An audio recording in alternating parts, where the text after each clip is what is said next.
Welcome to the Herald Democrat Sports Podcast. I'm the sports editor of the Herald Democrat, Jason Del Rosa, and you're listening to the latest edition of the Herald Democrat Sports Podcast. We have another week in the books, week 2 done, week 3 coming up.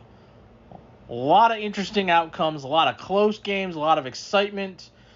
We have one team getting ready for district play.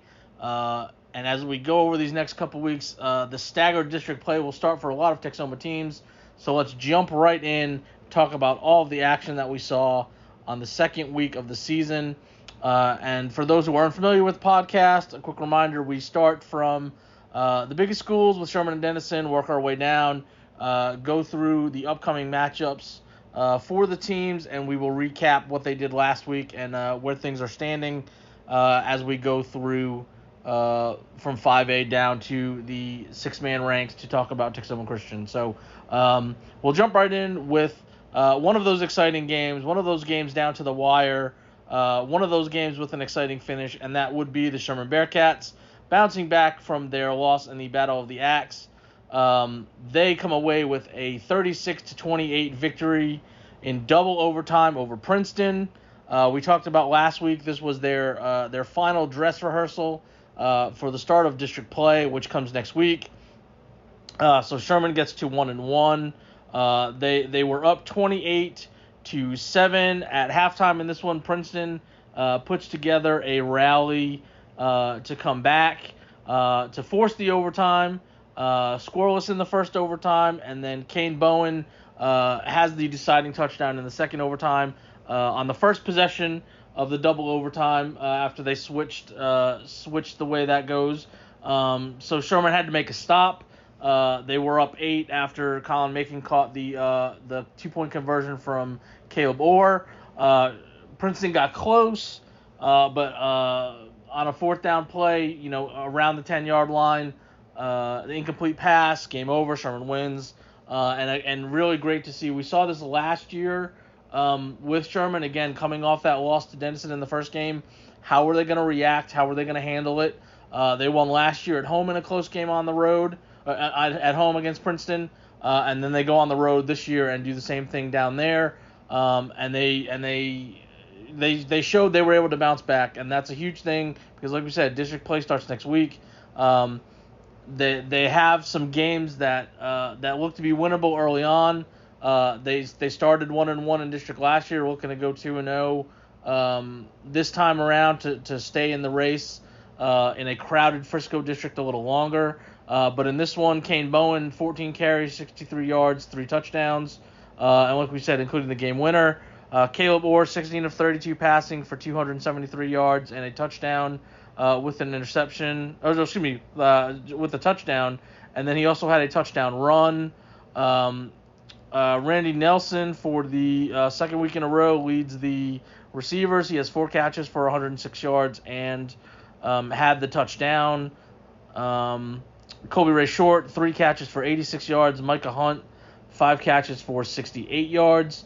And this is what you wanted to see if you're Sherman.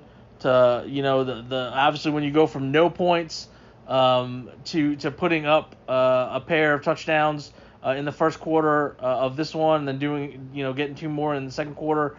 Like I said, just a really nice bounce back.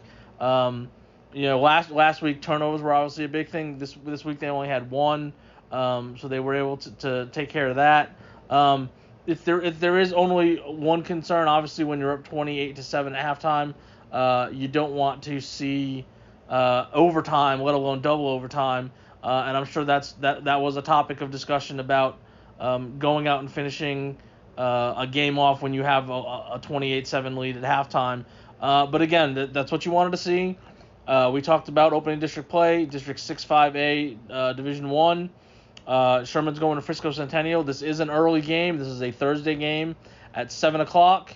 So if you're listening to this podcast, perhaps on Friday, you're too late.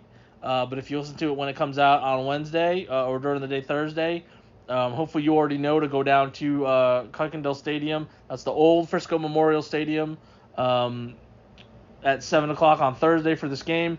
Frisco Centennial is also 1-1. They lost last week 41-3 against Lake Dallas. And this was a game last year when we talked about, Sherman for the season last year. A lot of close games throughout the year. When you looked at their record, there could easily have been 2 or 3 more wins on the schedule. Had things broken their way a couple different directions, and this was one of those games that they lost 14-7. A defensive struggle the whole way, and you have a team obviously in Centennial that's coming off a game where they did not play well. So that's going to be an interesting matchup. If you go back to the opener, Frisco Centennial didn't score in the second half of that first game. That they did win, but they didn't score in the second half. So they're in a little bit of a drought. They only had the field goal last week. So maybe you're catching them as they're trying to work out some stuff. And again, we're talking about 2 teams that were not in the mix for the playoffs last year. Somebody's going to get off on the right foot. Last year it was Centennial. They weren't able to turn that into anything. And Sherman was behind the 8 ball after dropping this one. They bounced back with the win against Lebanon Trail the next week. But it really is set up for them to potentially get to 2-0. You're going on the road, which you just did, so that helps, but you're doing it on the short week. You're dealing with the holiday weekend as part of that. I know you still practice on Monday, but obviously, there's no school, so you're kind of adjusting on the fly to rearrange practice and that sort of thing.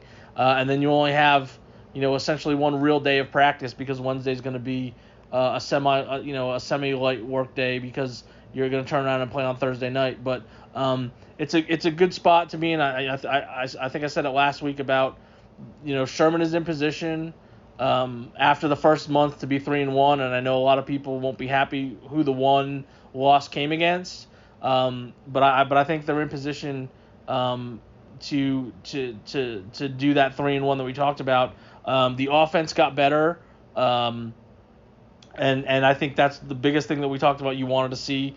There were big plays last week. The running game was better. The passing attack a little more diverse, a little more explosive.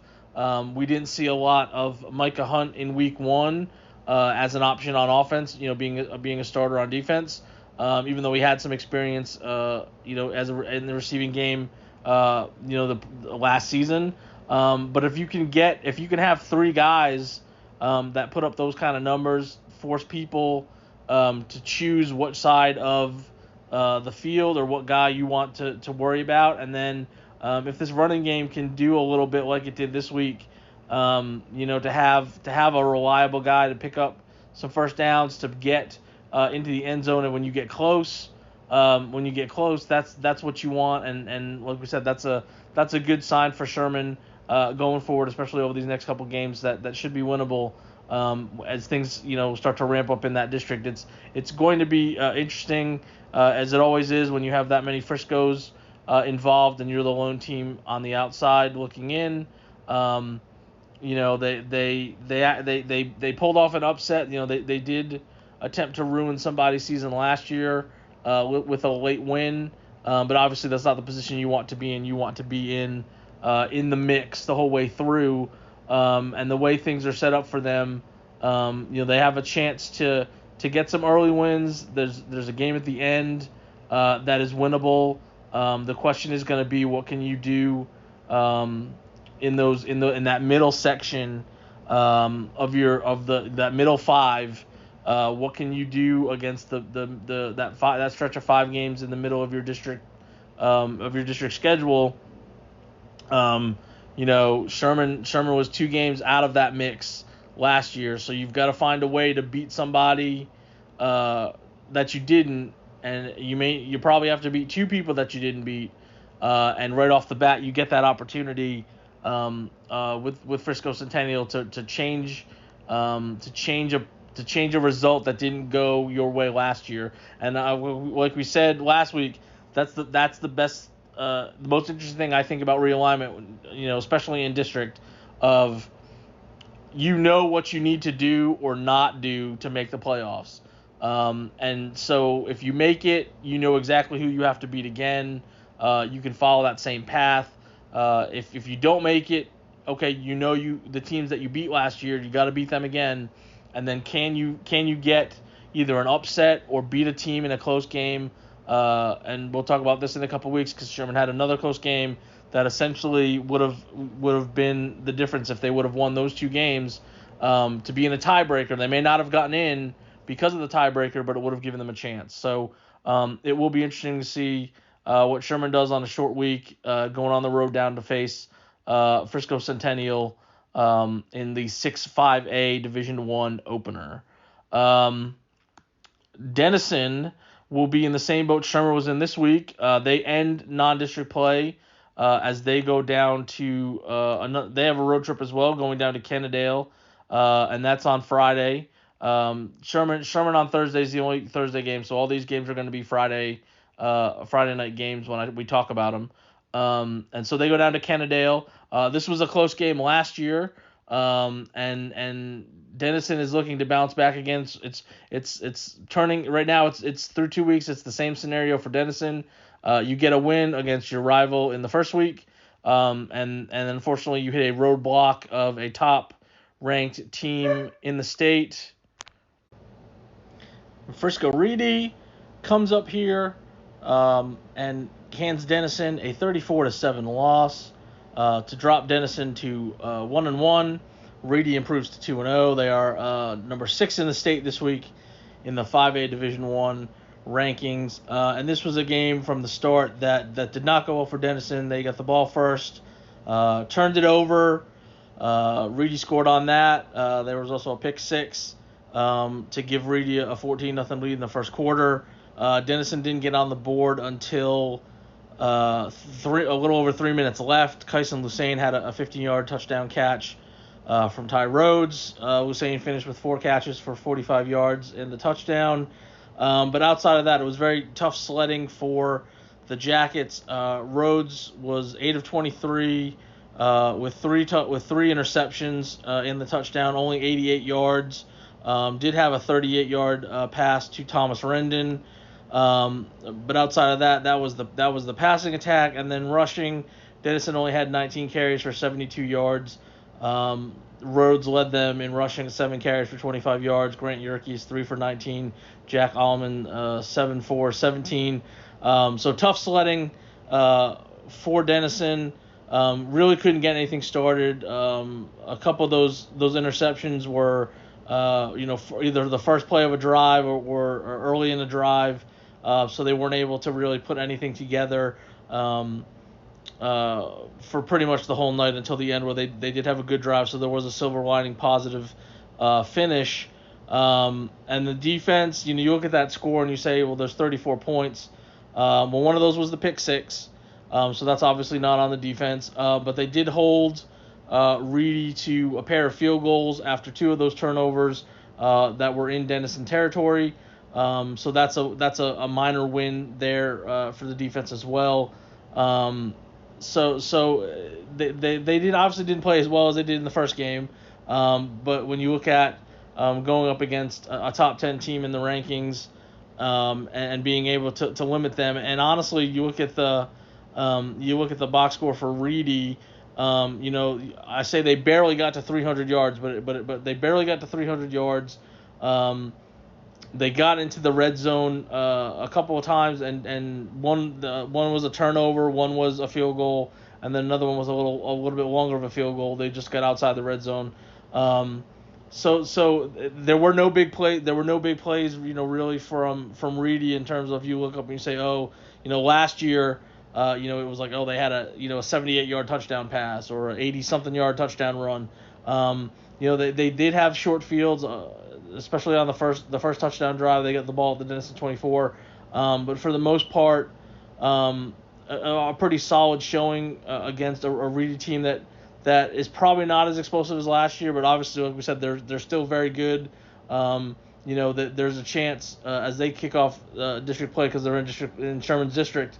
They are the favorite. They went undefeated last year, and there's a chance that at the end of the year, this could be a 10-0 team. So certainly no shame in losing to them.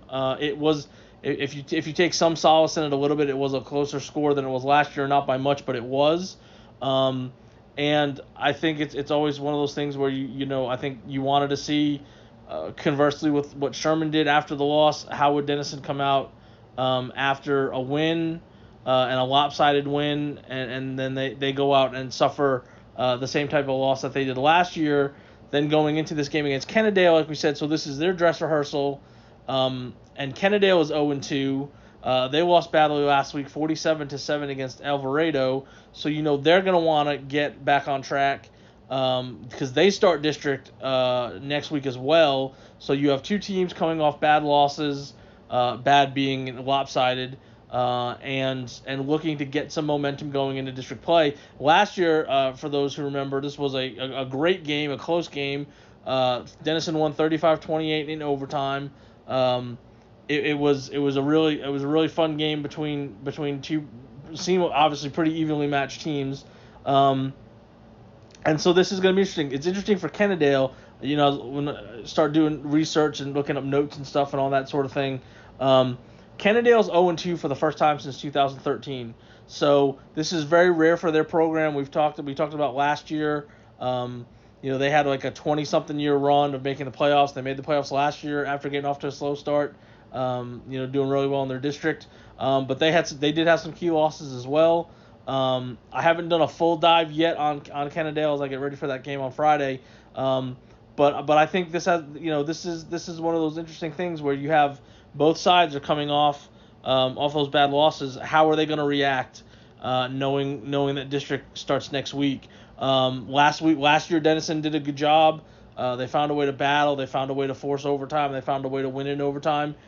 Came up with some timely plays, both sides of the ball. But some of those guys are gone now, so you got to have some guys step up. And this is going to be interesting to see what they both look like on Friday in games that you don't want to say are must wins, because the district games are obviously the must wins. But like I said, you've got two sides that would like some momentum going into district play. And for Denison, it's obviously going to be interesting because this is their first, really big road game in terms of travel, because obviously they opened at Sherman. I mean, that's a hop, skip, and a jump, to count it a road game. It's technically a road game, but you have so many fans there on your side because of the proximity and the opponent, that this is their first real test in terms of this group going. It's going to be a long bus ride, and going through all that, the itinerary of facing, what is, like I said, is normally a pretty good to really good team depending on the year. So that's an added thing to see about how Denison handles going on the road. It's not as bad as last year in their district, but they are going to have a couple of road trips that they'll have to make. That'll be some pretty key games, and we'll see how they handle that when they go to Kennedale on Friday. We're going to talk about the 4A team in the area very briefly because they do not play this week. Van Alstyne has a bye. They have a double bye because they have a bye during district play as well. They changed their schedule and they were not able to find a replacement for this week, but Van Alstyne did win last week, 36-29 against Lebanon Trail. This was a game very similar to Sherman's game. They got out to a 36. I think it was 36-7. It was 36-16 after 3 quarters. Lebanon Trail did score twice in the fourth quarter to make it interesting, but Van Alstyne was able to hold on. And we talked last year. This was a game that was pretty close. We thought that there was a chance it might be that way again this year as well. And again, you wanted to see and Van Alstyne so far through 2 weeks has done exactly what they did last year. They lost a close game to Pottsboro in the opener, and then they come and bounce back with a close win against a team that's 2 levels above them. This is a 5A Division I team taking on a 4A Division II team. But Van Alstyne gets the win 36-29. Weston Johnston's 16 of 21 passing for 198 yards and a touchdown. He also ran 12 times for 60 yards and a score. Luke Juarez, 15 carries, 116 yards and a touchdown. Brady Carson, 5 carries for 85 yards and a touchdown. And he also had a touchdown catch as well. Kester Fonseca led the receivers, 6 catches, 104 yards. Jackson Skinner chipped in 3 catches for 47 yards. So it was good balance by the Panthers. Like we said, you wanted to see them bounce back after the opening loss, and then they'll have a week off this week before they get back to action next Friday. So wanted to get to them, even though they don't have a game this week, to kind of talk about what the bounce back they were able to do, and things are looking interesting in their district. I know we're a couple weeks away from that, but right now it's starting to sort of see wide open. Aubrey does not look as formidable as they have, although they are playing some really good people. But that could be an interesting district shakeup from what we saw last year, based on the early results from the teams in that district. We'll go down to talk about one of the I love the schedule. I said it last year when we had the realignment. It seems like every week in non-district we have a couple of games between two local teams, and you love to see that. I think that's great for the area, for rivalries, and one of the big ones this week is Pottsboro at Whitesboro, which is great because we can talk about the 3A Division I teams together since they're going to play each other. So Pottsboro's at Whitesboro on Friday. Pottsboro is 2-0, while Whitesboro is 1-1. Pottsboro got to 2-0 with a second close game. This one took a little bit of effort, maybe a lot of effort, because they were down by 18 points in the middle of the third quarter, but they found a way to rally and beat Callisburg 34-28 in overtime. Again, for the second week in a row, Major McBride had a major impact on the game, 22 carries, 172 yards, and scored 4 touchdowns. He also had 6 catches for 74 yards. Connor McDonald kicked a pair of field goals, 33 yards and 36 yards. And so Callisburg, like we said, got up. They're in good shape. They've got 28 points through 3 quarters, but they could not score again as Pottsboro rallies, including McBride scoring with 43 seconds left. McDonald's extra point ties the game. We go to overtime. Callisburg does not score on the first possession.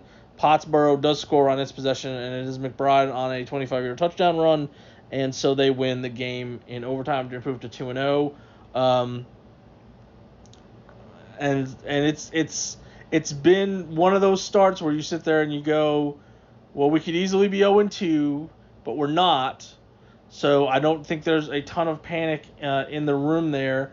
I think if you look at this game, obviously, you know, when you only manage 2 field goals on a touchdown through 3 quarters, you want the offense to be a little bit better. There were a lot of penalties on both sides in this game. We're talking, 14 penalties for Pottsboro. Callisburg had 17. Both had 150 yards worth of penalty yardage. So a lot of that came in key spots. Pottsboro gave up a special teams touchdown on a punt return early. That was part of Callisburg getting the big lead. But again, I think it does say a lot about a team when you are dealing with adverse situations against a good team. Callisburg is going to be a playoff team in their district. And so I think that's a good sign to be able to go on the road, have some stuff go against you, still find a way to come out on the other side. And again, this week you're facing another really good program in Whitesboro, and you're going on the road against a team that is coming off a loss. Whitesboro lost last week to Bells 38-27, and Bells was able to hold on. Whitesboro tried to make a little bit of a run in the fourth quarter to get within striking distance, and then Bells was able to get a one final touchdown to make it a double-digit margin to kind of seal that win. And again, we talked about this matchup super close. The last 2 years, Whitesboro would come out on top. You knew Bells at home, even with all the changes due to graduation, they wanted to find a way to get a win over Whitesboro. This has been a really fun matchup the last couple of years. And Whitesboro started off really well. They're up 21 to 14 at halftime, but they just couldn't get anything going in the second half until it was too late. And Bells was able to take not only take the lead in the third quarter, but to hold it the rest of the game. Clay Hermes, 18 of 31 passing for 184 yards on a touchdown. He also ran 18 times for 74 yards. Max Parker, 11 carries for 41 yards and 3 touchdowns. Also had 9 catches for 67 yards. Carter Sluter was 3 catches for 41 yards with a touchdown. And Brett Donaldson led all the receivers with 5 catches for 72 yards. So, again, you face a really good team. It's a team that plays the way that you're not going to see. Bells, no passing yards. They had 58 plays. They ran it every play. They had 59 plays. They ran it 58 times. And so you just kind of have to find a way to win those battles up front against a team like that. And it's hard to stop. Bells has been good for a reason. Whitesboro's been good for a reason. So I think that game kind of, like I said, by the latter stages of the fourth quarter, it's a single-digit game. And if it wasn't for that late touchdown, it would have stayed that way. And so again, you have a great local matchup of two teams that have been had really good seasons last year, are expecting to have really good seasons, expecting to make the playoffs. And so I think this obviously is, if you're looking at the other games in the area involving Texoma teams, this is probably the number one battle of the boroughs. It's going to be interesting to see. Whitesboro has won the last 3, so that's an interesting trend if you want to look at that and say, who's had the upper hand recently. It's been Whitesboro, and I wouldn't be surprised if this was another game that comes down to the end. It did last year. This was a 35-27 game last year, and so I wouldn't be surprised if we're in that same boat again. Talking about this game next week after Pottsboro goes to Whitesboro.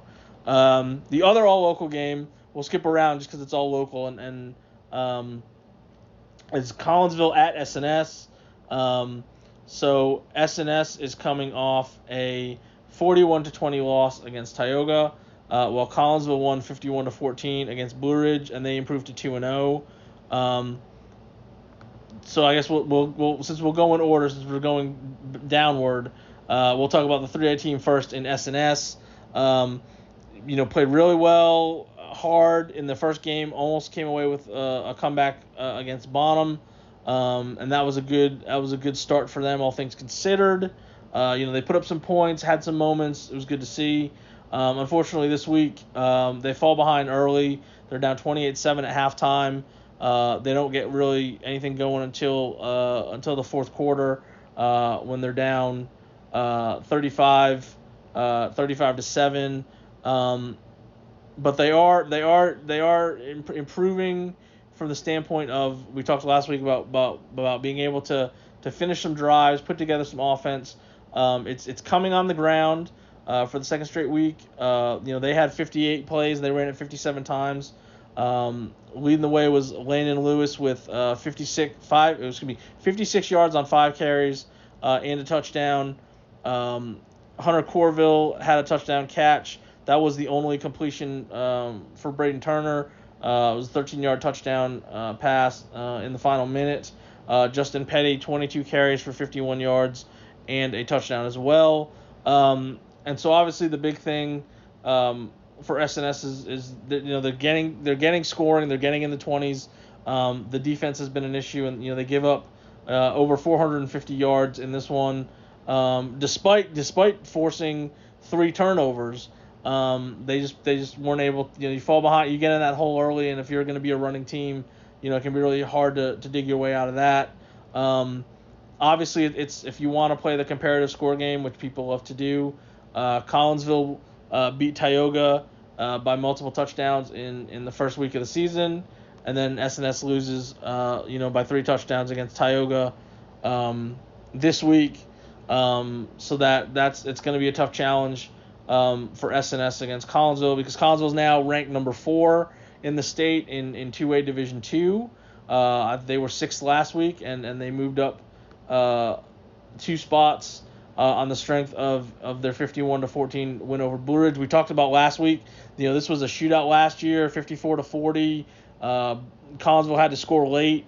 How was that going to go this time around? And they got up 30-7 at halftime and were able to cruise from there. It was 51-7 until Blue Ridge scored late. So a much easier time this time around. And again, a lot of the familiar faces for this Collinsville team getting the job done. I will point out Carter Scott did not play. We talked about that after the game last week about him getting hurt in the opener. What would that mean for how long he would be out? Would other guys have to step up? Being non-district, obviously you're not going to rush anybody back at this point, especially for the big things that Collinsville has in store. But that you take him out, and he's either their best receiver, or it's with them it's 1A, 1B, wherever you want to put people. They're still making plays. Logan Jenkins, 34 of 44 passing for 463 yards. He had 5 touchdowns. Was it 4 touchdowns? 1, 2, 3. Yeah, 5 touchdowns. 5 touchdowns, 1 interception. He also ran for a score and kicked a field goal. Amongst all that he's doing, he also is their kicker. Colin Barnes led the way at the receiver spot. 10 catches, 186 yards on a touchdown. Reed Patterson, 5 for 74 with the touchdown as well. He also ran 9 times for 41 yards and a touchdown. Rylan Newman with 6 catches for 66 yards and a pair of touchdowns. And Landon Carpenter, 5 catches for 65 yards and a score. So if you're keeping track, that's 1, 2, 3. That's 4 guys with all catching touchdowns, and they all caught at least 5 passes. So again, even when you have one guy out, it's just really hard to focus on one of them. And they spread it around as well as anybody. And they also have a good enough ground game that despite throwing it that many times, they still run 18 times and get 130 yards. So they are looking really good. Scoring a ton of points. And obviously the good thing that you like to see when you compare scores from last year or whatever, this was a group, and it's not all the guys that are back. Obviously, there's some changes or whatever. But you hold a team to 14 points that last year you gave up 50 points to. So that's improvement. And again, this is a matchup last year between Collinsville and SNS. Collinsville won 49-7. Collinsville has won the last 5 meetings. And so it's another tall task for SNS. Trying to slow down this offense. Very few people were able to do that last year. Even the eventual state champions didn't shut them down. They had to outscore them, and they were able to. So it's going to be a tall task for SNS. But again, I think the big thing with them is in the district that they're in, as small as it is, if you're showing improvement over last year and you can be in the mix to win the couple games that you need to win to make the playoffs, I think that's what you want to see, and I think that's where the Rams are. We talked about the games that they've lost, they've been closer than they were last year, and so that's progress to where it may pay off down the line. And so that's what you're kind of hoping for. And if you're Collinsville, I think you're just gonna they're gonna do what they do. And the question can be who's gonna be the team that can stop them. And last year only 2 people did, or at least scored more points than they did. So, but that's the other local matchup this week with Collinsville going to SNS on Friday night. Moving down to the 3A Division II teams, we've got a handful of them. Obviously, we jump into that district. We just talked about SNS. We're jump into that 8-3A district, and we'll start with the Howell Bulldogs. They are coming off their first win of the season after they beat Tom Bean 24-12. So they are 1-1. They are going to go out to Commerce, who is 2-0. They won 63-35 against Leonard. This was a shootout last year at 59-42. I don't think we can expect that this time. And part of that is obviously the injury to Howe quarterback Cooper Jones. He did not play last week. Colin Murphy got the start at quarterback, and Howe said, "Okay, so we're gonna change our approach. We're gonna keep the ball on the ground, and we're gonna run it 43 out of 44 times. We're not gonna get any passing yards, but we're gonna grind our way to a victory." They were able to do that. They were up 14 to 12 at halftime, and the defense comes through in a big way, pitching the second half shutout, and Howe's able to tack on a touchdown and a field goal to get the win. Obviously, you go from losing 62-0 just to getting a win is a big leap in confidence. And that's what we just you didn't know what Howe was going to look like, obviously because of the injuries, and for them to bounce back the way they did, that's a good sign obviously for them. Knox Bounds had 15 carries for 82 yards and a touchdown. Bo Stevens had a couple of short touchdown runs. Jonathan Garcia kicked the field goal, 31-yarder, and that was enough to hold off a Tom Bean team that, again, for the second year in a row, was coming off a season opening win, trying to get that momentum, get to 2-0, and Howe was able to find a way to win this game. It's going to be interesting to see how things go with Commerce. Commerce has been putting up some points in the early going, but again, this is still a program that hasn't had a winning record since 2014. So it's going to be interesting. Obviously, there's still a little crossover because they were in the district with Howe, the seniors this year. That was their last year in that district with some of those, with Commerce and some of those other guys. But they looked good against Leonard. And that's going to be obviously the issue for Howe defensively is can you find a way to slow them down as you go on a nice little road trip out east. But again, so I think I don't know how week to week Cooper Jones' situation is. Maybe this becomes the new norm for Howe. Maybe you're just trying to hold do the best you can until district play, because I think, they can still be a playoff team. They might still be a playoff team even in dealing with the injuries, just based off of what we've seen in that district in the past. And obviously, Leonard's off to a shaky start. Lone Oak is 2-0, but I don't know how many people are going to believe in that 2-0 start for a team that didn't win a game last year. And we talked about Blue Ridge losing the way they did against Collinsville. So the final couple spots in that district could really be up for grabs, and Howe could find itself in the mix regardless. So it'll be interesting to see kind of what they do this week when they go out to Commerce, to see what happens there. Another team going out east from that district, not as far east, is going to be the Bells Panthers. As they go to Parish Chisholm. Obviously, we talked about them a little bit with the 38-27 win over Whitesboro. So Bells is 2-0. Parish Chisholm is 0-2.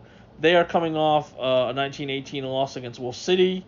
This was a game Bells won handily last year, 48-7. Although I will say I don't know what it means.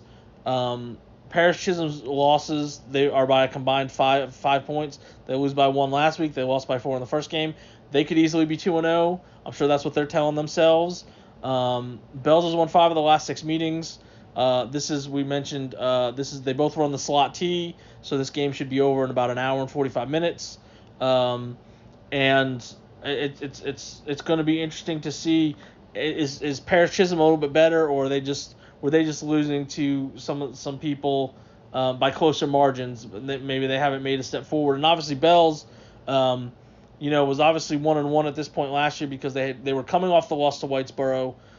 This time they win it. Like we said, they ran 58 times out of 59 plays. They gained almost 400 yards, finishing with 378.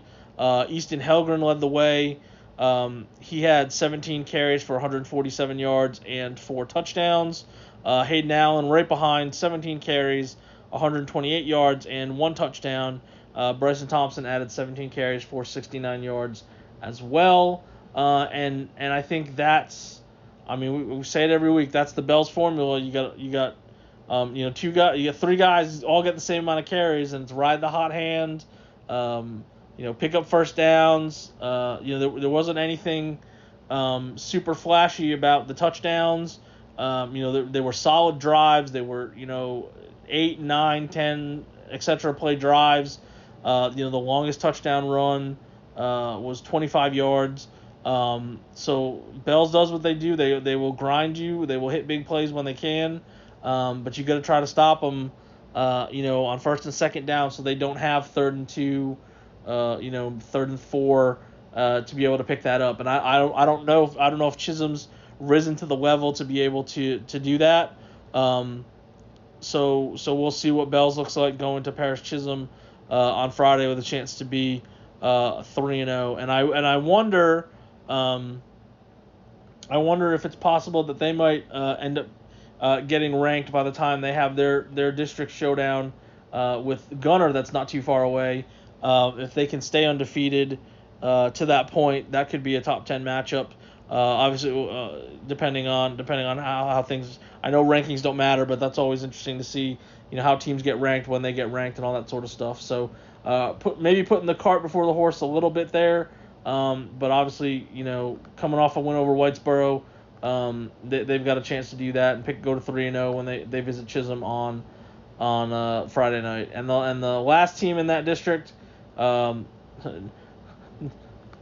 available to put up some big numbers, especially in the early going, is the Gunner Tigers. They are coming off a 64-24 victory over Prosper Walnut Grove. This was a game last Thursday night that I was able to go and cover in person.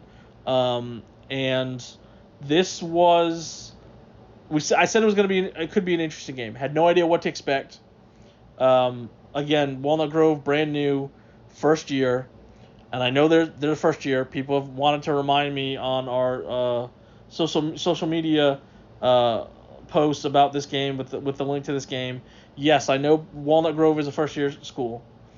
They still have like 1,500, 1,600 kids, and Gunner still has like 350 kids, and so that still is a big deal when somebody's 5 times your size. Even if you've only been together for a couple weeks or a couple months, doing summer workouts and stuff like that to count those, it still is a big deal. You have a lot more people to choose from.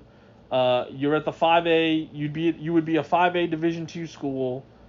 You're playing a 3A Division I school. A 3A Division II school.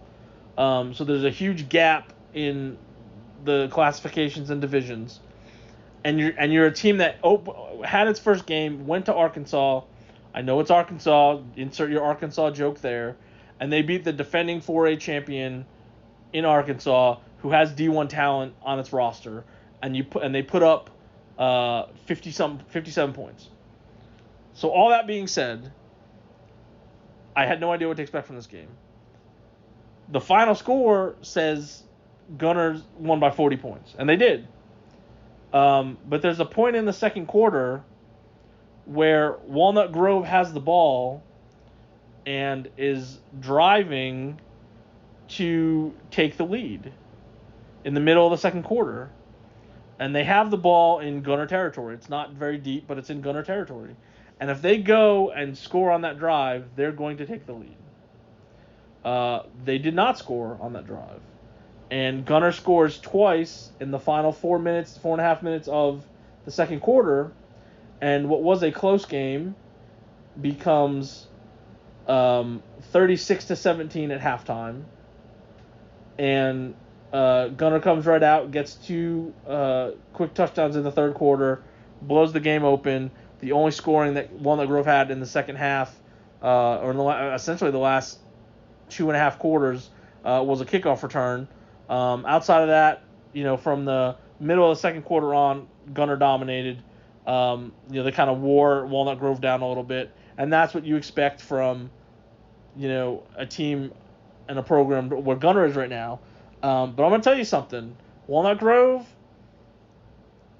not your typical first year program. I've seen some typical first year programs. I've seen some typical programs start in the Prosper ISD, and they did not look like this the first year. There's some talent there. There's some athletes there. I mean, they have what looks like a 5A offensive line. They're going to be, I think, I know their schedule is crazy, so it may not happen this year. But when they get into district next year, they might be better than some people think. I think they're probably better than what some people think now. And I will give them all the credit in the world for playing the schedule that they're playing. We talked about last week. You go to Arkansas and play a defending champion. You're playing Gunner, who's one of the top teams at the 3A level. They're playing Salina. They're playing some East Texas powers. They're playing some private school powers. They just wanted to play. And whatever happened. It's a bonus just to get the kids out there and see who can play and who can't, and the chemistry. And, they do have a handful of seniors. Not a lot of them play, but they are junior and sophomore heavy. A lot of these kids are going to be back, and they're going to be a problem for somebody. So the fact that they're going to do what they did maybe didn't surprise people in the end, but I think there were some people in the second quarter that were like, this game's going a lot different than we thought it was, and it took a little bit for Gunner to pull away. But a sensational performance from Walker Overman.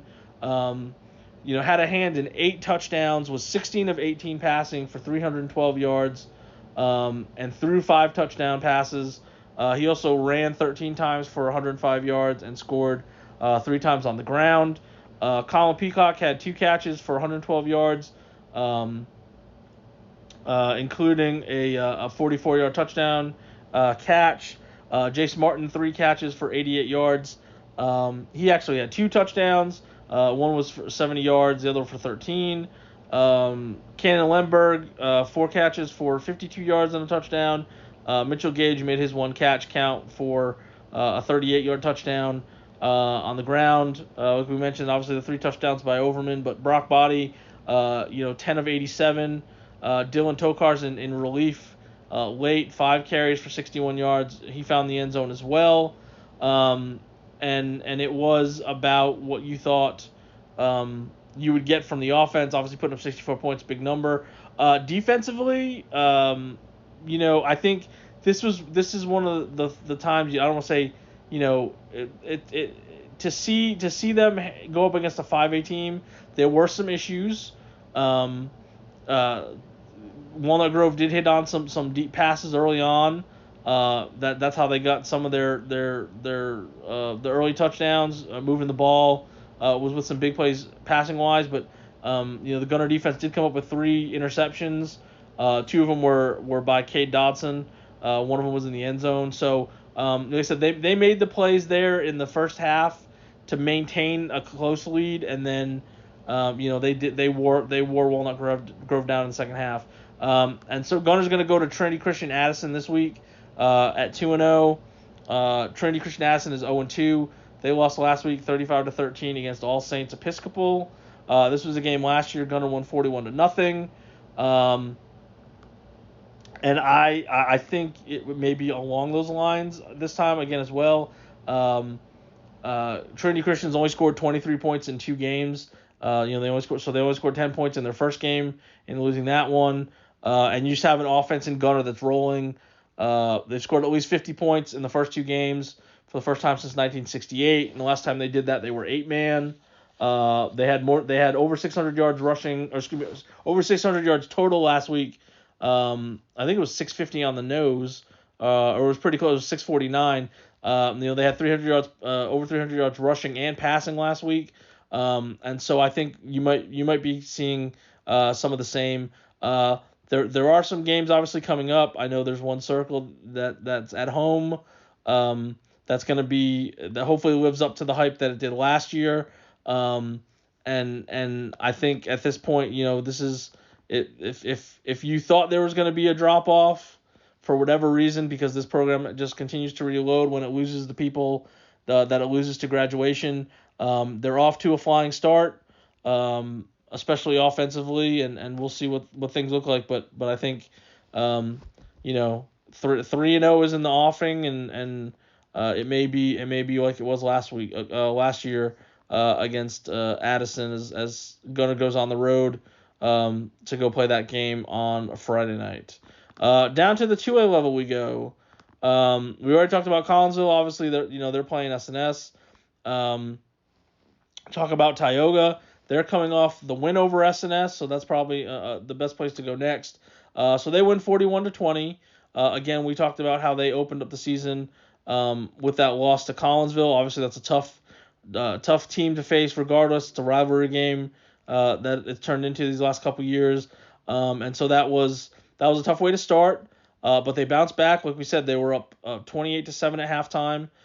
They were able they obviously looked a lot better in trying to get the air raid offense that Coach Zach Birdwell likes to run.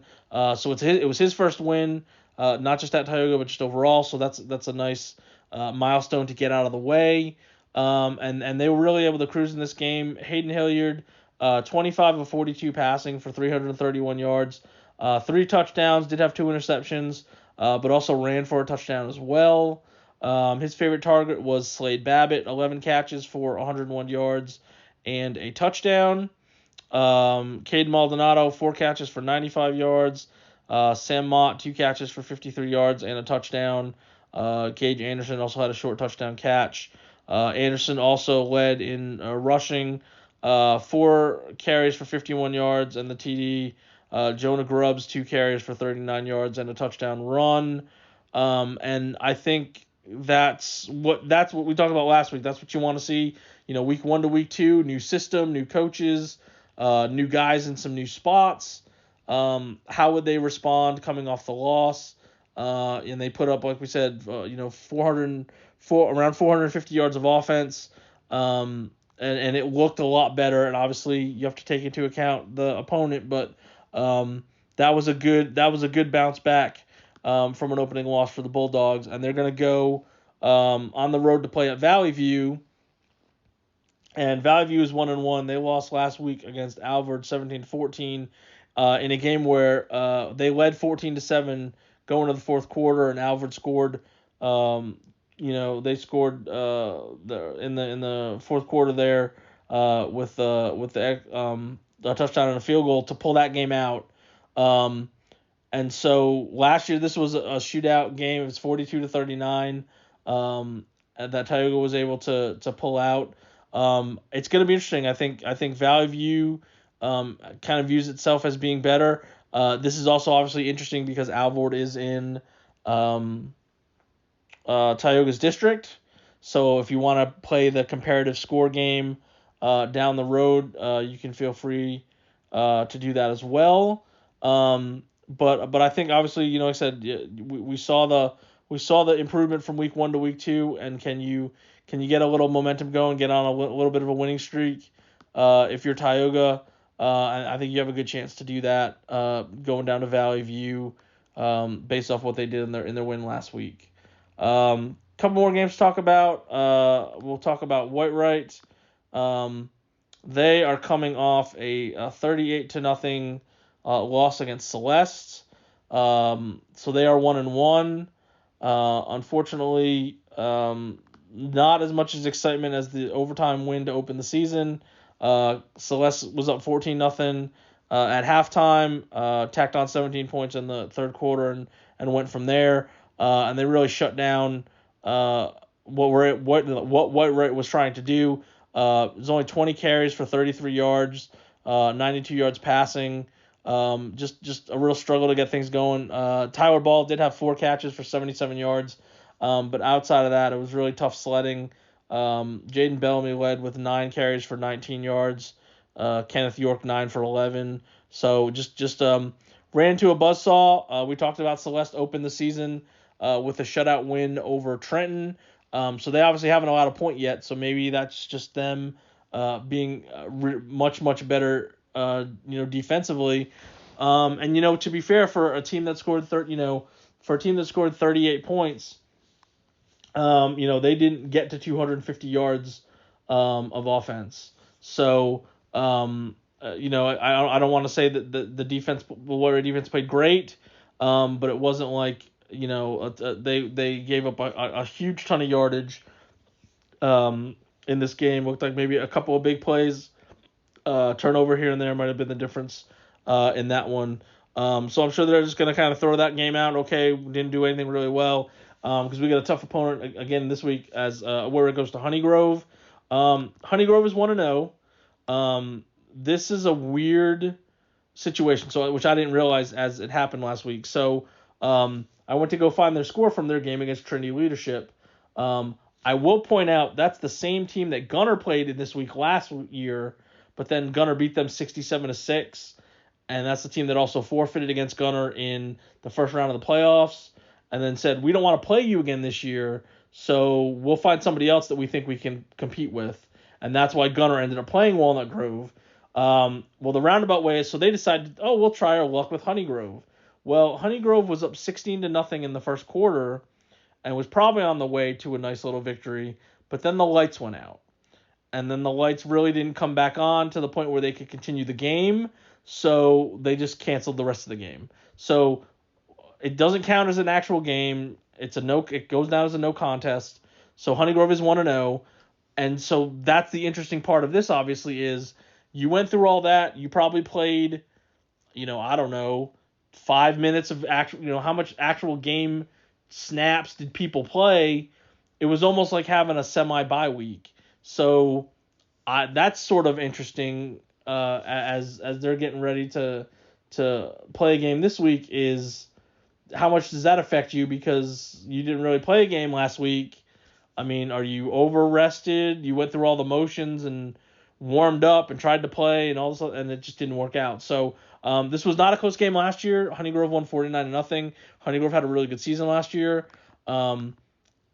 The former White Red coach, Kevin Wiggins, is now on the staff at Honeygrove, so there's that fun little tie to this game.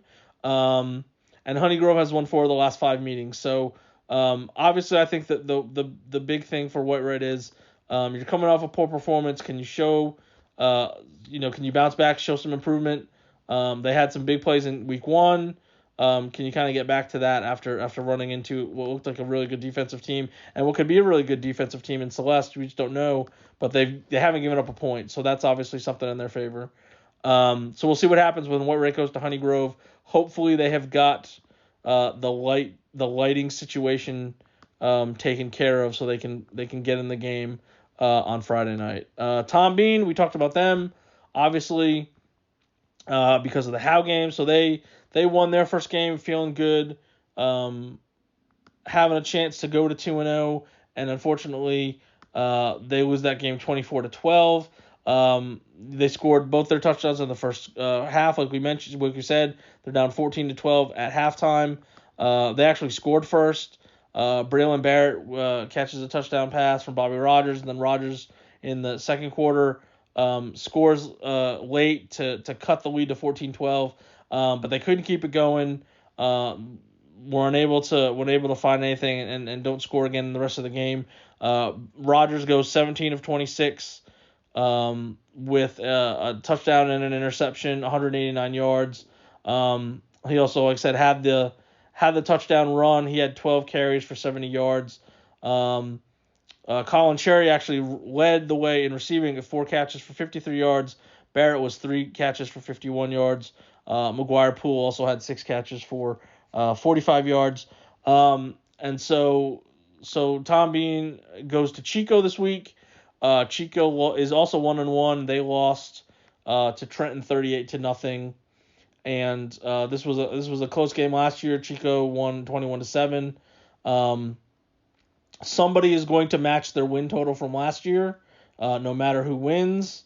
And Tom Bean's defense is getting better. They held consecutive opponents under 25 points for the first time since 2019 to hold teams to give themselves a fighting chance. And obviously they won the first game pretty handily. This game, like we said, close at halftime against Howe. I think this is a winnable game. I thought it was a winnable game last year for them. Obviously they're going on the road to have to get it. But I am interested to see how Tom Bean bounces back, because I'm sure they thought they had a chance, and obviously they did against Howe. I think they have to clean up a couple things, maybe be a little bit more consistent. But I think that'll do the trick. I think, like I said, somebody's going to be 2-1 after this that wasn't in that position last year. And so I think Tom Bean's got a good shot going on the road. They've definitely shown improvement, which was the thing we talked about with them not being able to qualify for the playoffs. It's all about being as good as you can, getting better. Can you find a way to beat people to set things up for the future with the young group there? And I think we could be talking about that coming to pass when we do the podcast next week. And the last game, talking about at the 6-man level, Texoma Christian 2-0, 34-32 victory over Rockwell Providence last week. Comeback victory, down late, able to come away with a win, get to 2-0. It's their most wins in a season since 2018.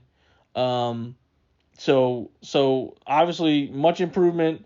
We talked last week about what is this team going to look like, because we don't have anything to compare about to 2022 because they didn't play a season. And they're off to a good start. They blow out their first opponent. They have a game here with a team that also won its first game in dominating fashion, and they were able to come out in a close game, make some plays down the stretch to pull out the win. Getting a touchdown from Sean Baldwin late to win that game. He had 14 carries for 129 yards, 2 touchdowns. Nate Reed, 4 of 10 passing for 72 yards and 2 scores. Braden Green had 3 catches, 62 yards and a touchdown. Jake Squires, 8 carries, 49 yards and a touchdown. Cade Adley had 75 yards on 7 carries. And so they're 2-0, feeling good. Going to go to Garland Christian, who's 1-1 and coming off a 34-13 loss against Fannondale. I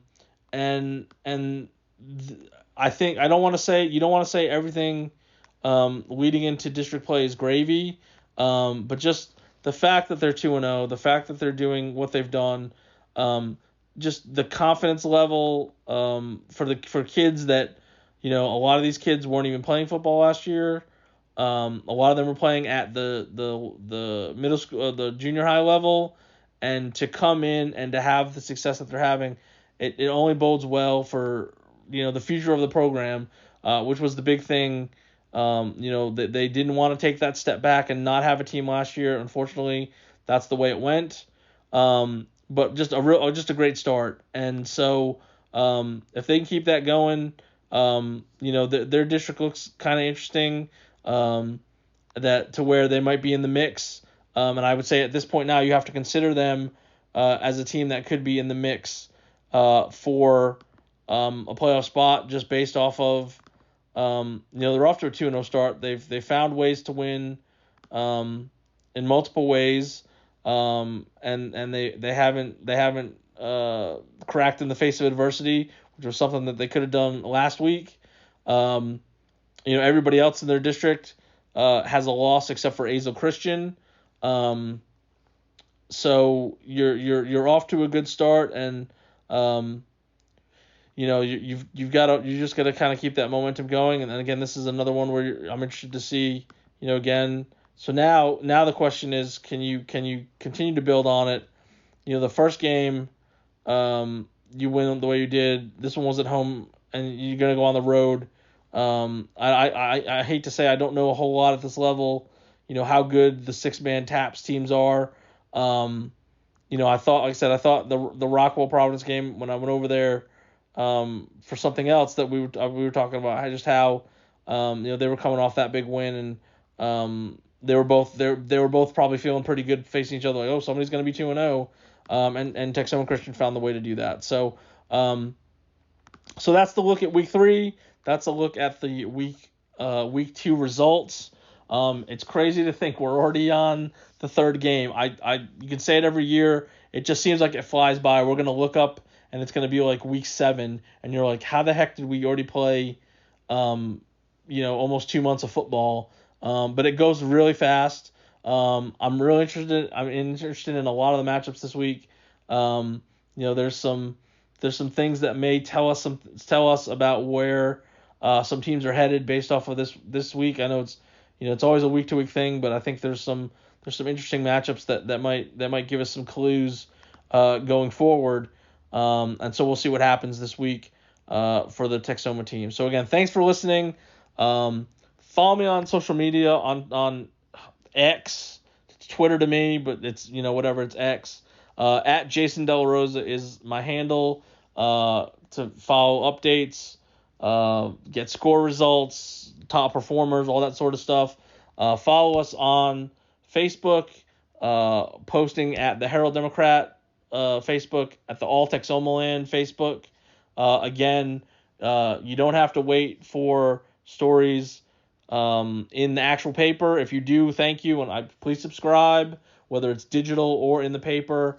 But the games, for not just for football, but throughout the year, volleyball, whatever, if you don't see it before you go to bed, it's gonna be up sometime the next day. There's a pretty good chance by the time you get up, it's there. Some of the football, usually by early afternoon, because there's a lot that I have to go through to try to get that ready. But for the most part, it's up there the next day. So you can subscribe digitally or in the actual paper to see all that stuff. And I would appreciate you doing so, supporting myself and the paper and what we do here to try to bring you all the information that you want on Texoma High School athletics. So thanks for tuning into this version of the podcast. Enjoy the games. Apparently it's supposed to be hot again for maybe one more week. So be safe out there going to these games again this week. And we will talk to you next week on the Herald Democrat Sports Podcast.